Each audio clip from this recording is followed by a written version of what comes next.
आज का टॉपिक है अच्छा गुड। कुफरी में स्कीइंग का लुत्फ उठाने और पूरा दिन मौज मस्ती करने के पश्चात कुमार, कामना, प्रशांत और पायल शाम को शिमला की ओर BMW में जा रहे थे। सर्दियों के दिन, जनवरी का महीना, शाम के 6 बजे ही गहरी रात हो गई थी। गोल घुमावदार रास्तों में अंधकार को कीर्ति पेड़ों के झुरमुट के बीच कार चलती जा रही थी। सैलानी भी इस समय सड़कों पर कार चलाते नजर आ रहे थे। टूरिस्ट टैक्सियां भी वापस शिमला जा रही थी। कुफरी की ओर इक्का दुक्का कारें ही जा रही थी। बातों के बीच चारों शिमला की ओर बढ़ रहे थे। लगभग आधा सफर कट गया था। कार स्टीरियो की तेज आवाज में हंसी ठिठोली करते हुए सफर का आनंद उठाते हुए समय का पता ही नहीं चल रहा था। झटके मारते हुए कार क्यों चला रहे हो? प्रशांत ने छटकती हुई कार में झूलते हुए कुमार से पूछा।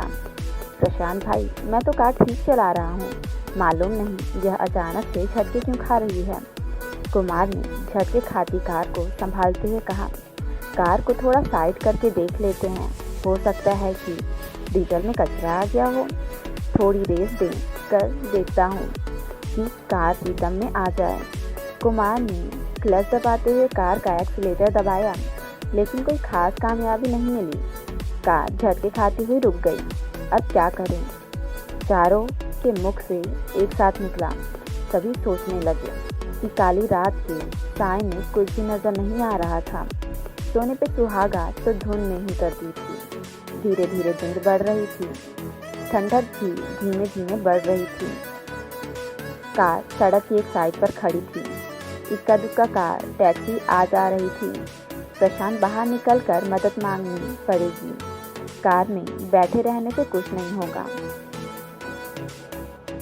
कार तो हम चारों का चलाना आता है, लेकिन कार के मैकेनिक गिरी के चारों फेल हैं। शायद कोई कार या टैक्सी से कोई मदद मिल जाए, कहकर कुमार कार से बाहर निकला। एक ठंडे हवा के तेज झोंके ने स्वागत किया। शरीर में झुरझुरी सी फैल गई। प्रशांत भी कार से बाहर निकला। पायल और कामना कार के अंदर बैठे रहे। ठंड बहुत अधिक थी। दिल्ली निवासियों कुमार और प्रशांत की झुरझुरी निकल रही थी। दोनों की हालत दयनीय हो गई। थोड़ी देर खड़े रहे तो हमारी कुल्फी बन जाएगी, कुमार ने प्रशांत से कहा। ठीक कह रहे हो, लेकिन कर भी क्या सकते हैं?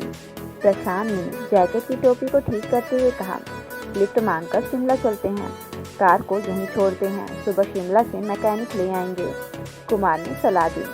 ठीक कहते हो, रात का समय था, गाड़ियों की आवाज़ भी नगण्य थी। काफ़ी देर बाद एक कार नज़र आई। उनको कार के बारे में कुछ नहीं मालूम था। वैसे भी कार में 5 सवारियां थीं, कोई मदद नहीं मिली। 2-3 कारें और आई, लेकिन सभी ने पूरी सवारियां थीं, कोई लिफ्ट न दे सका। एक टैक्सी रुकी। ड्राइवर ने कहा, जनाब, मारुति, होंडा, टोयोटा की कार होती तो देख लेता, यह तो BMW है, मेरे बस की बात नहीं है। एक काम कर सकते हो, टैक्सी में एक सीट खाली है। पति पत्नी कुफरी से लौटकर शिमला जा रहे हैं, उनसे पूछ तो एक बैठकर शिमला तक पहुंच जाओगे। वहां से मैकेनिक लेकर ठीक करवा सकते हो। टैक्सी में बैठे पत्नी ने इजाज़त दे दी।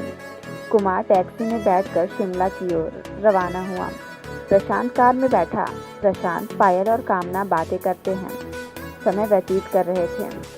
धुंध बढ़ती जा रही थी। थोड़ी देर बाद प्रशांत पेशाब करने के लिए कार से उतरा। कामना, पायल कार में बैठे बोर हो गई थी। मौसम का लुत्फ उठाने के लिए दोनों बाहर कार से उतरी। कपकपाने वाली ठंड थी। कार में बैठे हो, बहुत ठंड है, कुल्फी जम जाएगी, प्रशांत ने दोनों से कहा। बस 2 मिनट मौसम का लुत्फ लेने दो, फिर कार में बैठने हैं, पायल और कामना ने प्रशांत को कहा। भूतिया माहौल है, कार में बैठते हैं, प्रशांत ने कहा। प्रशांत की बात सुनकर पायल खिलखिलाकर हंस दी। भूतिया माहौल नहीं, मुझे तो फिल्मी माहौल लग रहा है। किसी भी फिल्म की शूटिंग के लिए परफेक्ट लोकेशन है। काली अंधेरी रात, धुंध के साथ सुनसान पहाड़ी सड़क, हीरो हीरोइन का रोमांटिक मोड, सेंसुएस सॉन्ग। कौन सा गीत याद आ रहा है? तुम दोनों गाओ, मेरा रोमांटिक पार्टनर तो मैकेनिक लेने गया है। कामना ने ठंडी आँख भर कर कहा। तीनों हंस पड़े।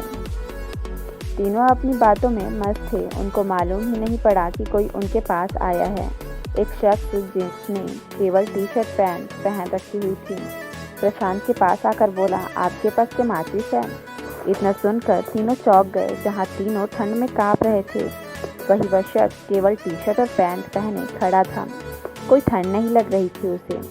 प्रशांत ने उसे ऊपर से नीचे तक गौर से देखकर कहा, आपको ठंड नहीं लग रही है? उसने प्रशांत के इस प्रश्न का कोई उत्तर नहीं दिया, बल्कि बात करने लगा। आप भूतिया माहौल की अभी बातें कर रहे थे। क्या आप भूतों में विश्वास करते हैं? क्या आपने कभी भूत देखा है? नहीं, दिल्ली में रहते हैं, न तो कभी देखा है और न ही कभी विश्वास किया है भूतों पर। प्रशांत ने कहकर पूछा, क्या आप विश्वास करते हैं? हम पहाड़ी आदमी हैं। हर पहाड़ी भूतों को मानता है, उनका अस्तित्व होता है। उस शख्स की भूतों की बातें सुनकर कामना और पायल से रहा नहीं गया। उनकी उत्सुकता बढ़ गई। भाई कुछ तो बताओ, भूतों के बारे में फिल्मी माहौल हो रखा है, कुछ बात बताओ। उस शख्स ने कहा, देखिए हम तो मानते हैं। आप जैसा कह रहे हैं कि शहरों में भूत नज़र नहीं आते, हो सकता है नज़र नहीं आते होंगे, मगर पहाड़ों में तो हम अक्सर देखते रहते हैं। कहाँ से आते हैं भूत और कैसे होते हैं, कैसे नज़र आते हैं? प्रशांत ने पूछा। उस शख्स के हाथ में सिगरेट थी। वह सिगरेट को हाथों में घुमाता हुआ बोला, भूत हमारे आपके जैसे ही होते हैं। वे रोशनी में नज़र नहीं आते। होते कौन है भूत? कैसे बनते हैं? पायल ने पूछा। यहाँ पहाड़ों के लोगों का मानना है कि जो आकस्मिक किसी दुर्घटना में मौत के शिकार होते हैं या फिर जिनका कत्ल कर दिया जाता है वे भूत बनते हैं। उस शख्स ने कहा, क्या वे किसी को नुकसान पहुँचाते हैं, मारपीट करते हैं? प्रशांत ने पूछा। अच्छे भूत किसी को कुछ नुकसान नहीं पहुँचाते। अच्छा मैं चलता हूँ, सिगरेट मेरे पास है। आपके पास माचिस है तो दीजिए, सिगरेट सुलगा लेता हूँ, उस शख्स ने कहा। प्रशांत ने लाइटर निकाल कर जलाया। उस शख्स ने सिगरेट जलाई। लाइटर की रोशनी में सिर्फ सिगरेट नजर आई। वह शख्स गायब हो गया। लाइटर बंद होते ही शख्स नजर आया। तीनों के मुख से एक साथ निकला, भूत। तीनों, प्रशांत, पायल और कामना का शरीर अकड़ गया और बेसुध होकर एक दूसरे पर गिर पड़े।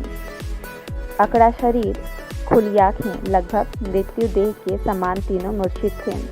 वह शख्स कुछ दूरी पर खड़ा सिगरेट पी रहा था। तभी वहां आर्मी का ट्रक गुजरा। उसने ट्रक को रुकने का इशारा किया। ट्रक ड्राइवर उसे देखकर समझ गया कि वह कौन है। ट्रक से आर्मी के जवान उतरे और तीनों को ट्रक पर डाला और शिमला के अस्पताल में भर्ती कराया। कुछ देर बाद कुमार कार मैकेनिक के पास एक टैक्सी में आया। अकेली कार को देखकर परेशान हो गया कि तीनों कहाँ गए। वह शख्स जो कुछ दूरी पर था कुमार को बताया कि ठंड में तीनों की तबीयत खराब हो गई।